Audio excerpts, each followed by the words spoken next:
Hi guys. Um, so from the readings this week, in my personal opinion, I thought that the term limas was important. I'm not sure if I'm saying it right, but that's how I'm gonna say it. It stands for the local emergency management agencies, and these people are pretty much the ones who are trained and like prepared for any type of disaster in a community. Like they're trained to kind of be like the first responders, and like they like make sure everything after the disaster like goes well. So the emergency management effectiveness is greater in communities with a recent disaster because the people that have experienced this disaster know what's in store for them and like know what happens after this disaster, and so they are more prepared to deal with like the aftermath of the disaster.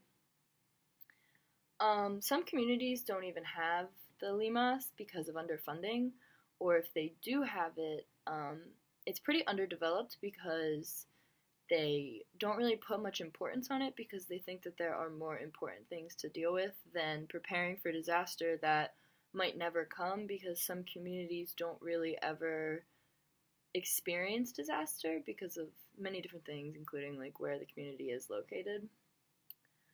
Um, so, three different types of analysis of disaster, which include hazard exposure, physical, and social vulnerability, which all pretty much explain different aspects of where you are when disaster strikes and who you are and how that can affect your overall recovery from the said disaster. So there's no one way of addressing disasters that is correct, because what works for one community may not work for another community based on like a variety of reasons. Um, and in the text, this was called strategic choice. So like choosing how you want to deal with disasters after it happens based on previous experiences that you've had with like and what works for you and whatever.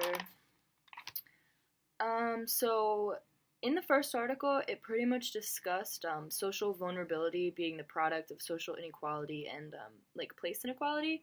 So this will affect how we respond to the disaster depending on where we live or how much we make and so forth.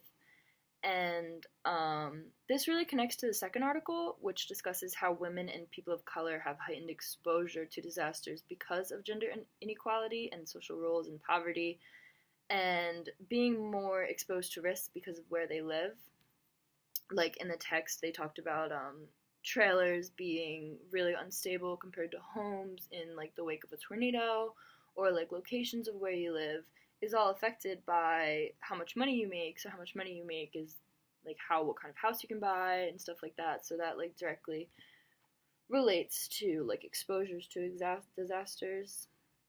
I really didn't have anything in these readings that I didn't understand. It was all pretty clear and straightforward, and like I understood everything that was addressed. So I don't have any muddy points, but my question would be, do you think you are exposed to or have any inequalities or risks that would make it more difficult for you if you were to experience a disaster?